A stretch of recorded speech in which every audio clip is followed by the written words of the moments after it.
The World Cup truly has a Kobbie Mainoo problem. We are looking at a kid who, not that long ago, was basically wiped out of the Manchester United squad by Ruben Amorim. People love Kobbie. He starts for England, sure. But that does not mean I have to play him when I honestly feel like I should not. At the end of the day, it is my call. This is a midfielder who, through the whole first half of the campaign, played just 212 minutes across 20 matches. The fallout from that madness? Manchester United stuck in 6th place, completely dead in the center of the pitch. The start of the year honestly played out like a nightmare for Mainoo. Just 2 starts, plus 2 harsh cup exits, getting knocked out by Brighton in the FA Cup. All under a manager who clearly just did not trust the kid. For the first time ever, Kobbie seriously thought about packing his bags and leaving the club he loved most. His beloved Manchester United. Yeah, 100%. It was really rough whenever I was not out there playing football. But I just tried to look ahead as much as I could, keep my head down, put in the hard work, and just take whatever lessons I could from the struggle, I guess. Then everything flipped. When Michael Carrick took over, he did the most obvious thing for a broken team. He simply started his best midfielder. And the transformation on the pitch was absolutely insane. From the moment Kobbie Mainoo made his first Premier League start of the year, the top 6 looked like this. First, Manchester United with 36 points. Second, Manchester City at 35 points. Third, Arsenal, 33 points. Fourth, Bournemouth with 30 points. Fifth, Leeds, 25. Sixth, Liverpool at 24 points. What a talent. His impact was instant. He bossed the midfield against Manchester City. He grabbed an assist against Arsenal, finding the perfect option, denying massive chances. He pulled off a tackle against Fulham that quite literally dragged all of Old Trafford straight to their feet. Another beautiful assist against Tottenham. Taking it short, Kobbie Mainoo turns it sharply around the corner, leaving the Spurs defense chasing shadows. A heroic shift against Chelsea at Stamford Bridge. He was the main reason United held a clean sheet against Brentford, even when they had practically 0 center-backs left standing. He nearly buried a goal ripped straight out of a prime Maradona highlight reel. And then came the absolute perfect ending, the ultimate dream moment, the goal of the season.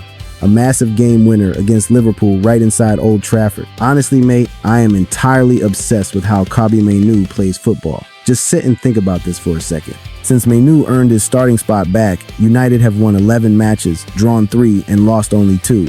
People are seriously not talking about this enough. But if Manchester United are playing Champions League football again, it is purely because this kid came back to the starting 11, and that massive turnaround handed him the ultimate reward in football, his very first World Cup. But here is the terrifying truth for the rest of the globe. Kobbie Mainoo is not just a special talent for Manchester United. He already flipped the entire identity of the England national team back in 2024. Because the Three Lions started that tournament playing absolute garbage. Gareth Southgate initially tried forcing Trent Alexander-Arnold right next to Declan Rice in midfield. Then he gave Conor Gallagher a shot. Nothing clicked. But then Mainoo stepped onto the pitch against Slovenia in the final group game, and suddenly, the whole squad transformed. He handed England cold composure, elite positioning, clean passing, and pure control under fire. Things nobody else on that roster delivered on a consistent basis. From the round of 16 onward, absolutely nobody could drag him out of that starting 11. We all know how it ends.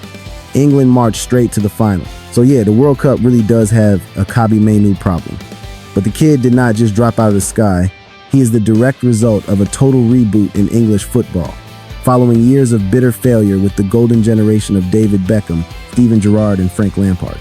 By 2014, the FA realized that boasting the richest league on earth meant absolutely nothing if England crumbled as a team on the international stage. That is exactly why they launched the England DNA project at St. George's Park. The goal was building one football identity across all youth levels. Dominate the ball, press high, stay incredibly smart tactically, and never panic under pressure. The payoff hit fast. In 2017, England captured the Under-17 World Cup with Phil Foden, and the Under-20 World Cup led by Dominic Solanke. England stopped just churning out solo superstars. They were finally building players who actually understood how to fight and win together. The real turning point arrived at the 2018 World Cup in Russia, under manager Gareth Southgate. England finally grew into a solid elite national squad, driven by heavy hitters like Harry Kane and Raheem Sterling, Dele Alli, Marcus Rashford, Jamie Vardy, Jesse Lingard, and Jordan Pickford. The Three Lions beat Tunisia 2-1. They crushed Panama 6-1, advanced to the knockouts, survived Colombia on penalties, and dropped Sweden 2-0, clinching their first World Cup semifinal in 28 years. England even grabbed an early lead against Croatia through Kieran Trippier. but late goals from Ivan Perisic and Mario Mandzukic violently killed the dream. They fell to Belgium later in the third-place playoff. But by that point, the message was loud and clear. England were heavyweights again. That exact momentum rolled into Euro 2021. England won their group after beating Croatia 1-0, playing out a 0-0 draw against Scotland, and dropping the Czech Republic 1-0. Despite bagging only 2 goals in the group stages, they conceded absolutely 0. All thanks to that rock-solid midfield block of Declan Rice and Calvin Phillips. With Pickford in the back line looking completely untouchable in the knockouts, England dumped Germany out 2-0 at Wembley. Goals from Sterling and Kane finally erased decades of bitter trauma against the Germans. They then destroyed Ukraine 4-0 and beat Denmark 2-1 in extra time. Kane buried a penalty rebound following a highly controversial foul on Raheem Sterling. For the first time in history, England finally reached a European Championship final. At Wembley on July 11, 2021, Luke Shaw fired home after just 2 minutes. The fastest goal in Euro final history, but England dropped way too deep. They let Italy run the midfield through Marco Verratti and Jorginho. Leonardo Bonucci leveled it from a corner, dragging the game to penalties. Southgate brought on Marcus Rashford and Jadon Sancho just for the shootout. Both missed. Then Bukayo Saka watched Gianluigi Donnarumma save his deciding penalty. Italy took the crown right at Wembley. Despite the heartbreak, England cemented their spot among the global elite. At the 2022 World Cup in Qatar, they proved it all over again. They crushed Iran 6-2, drew 0-0 with the United States, and battered Wales 3-0 to top their group. They easily swept Senegal aside 3-0 in the round of 16. But waiting in the quarterfinals were defending champions France. Aurelien Tchouameni struck first with a long-range rocket. Then Harry Kane leveled it from the penalty spot. Olivier Giroud headed France back in front 2-1. England had a lifeline when Kane won a late penalty, but he blasted it over the bar. Another painful exit. While the national team kept suffering heartbreak on the world stage, a totally different kind of player was quietly brewing in Manchester. Kobbie Mainoo. At just 17, he went from Carrington's best-kept secret to getting his first real taste of senior football under Erik ten Hag at Manchester United. The turning point of his massive breakthrough season arrived on January 10, 2023. Ten Hag shocked everyone, throwing him straight into the starting 11 for a Carabao Cup quarterfinal at Old Trafford. Playing wide right, Mainoo showed instant calm, total composure under pressure, and that smooth midfield passing that would soon define his game. United cruised to a 3-0 win. Mainoo played 60 minutes before Casemiro subbed in. A month later, on February 19, 2023, Mainoo made his Premier League debut. He swapped in for Marcel Sabitzer late in a 3-0 win over Leicester at Old Trafford. He only played 10 minutes, but it proved the coaches already trusted him on the biggest stages. Even while training with the seniors, Mainoo kept absolutely dominating the youth level. He became the heartbeat of United's under-21 squad, dominating the Premier League 2 with his grit in midfield duels, his slick ball carrying to break lines, and a wild level of composure for his age. This rise was no accident.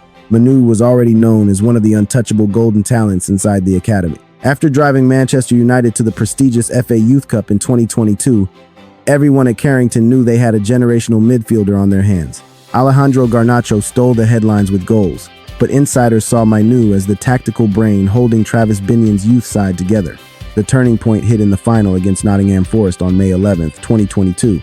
Over 67,000 fans packed into Old Trafford. Partnered with Dan Gore, 17-year-old Mainoo ran the midfield with insane maturity. He was completely unfazed by the intense pressure, showing clean passing and smoothly linking the midfield with attackers like Isak Hansen-Aron, Sam Mather, and Garnacho. When Forest leveled it at 1-1, Mainoo stepped up.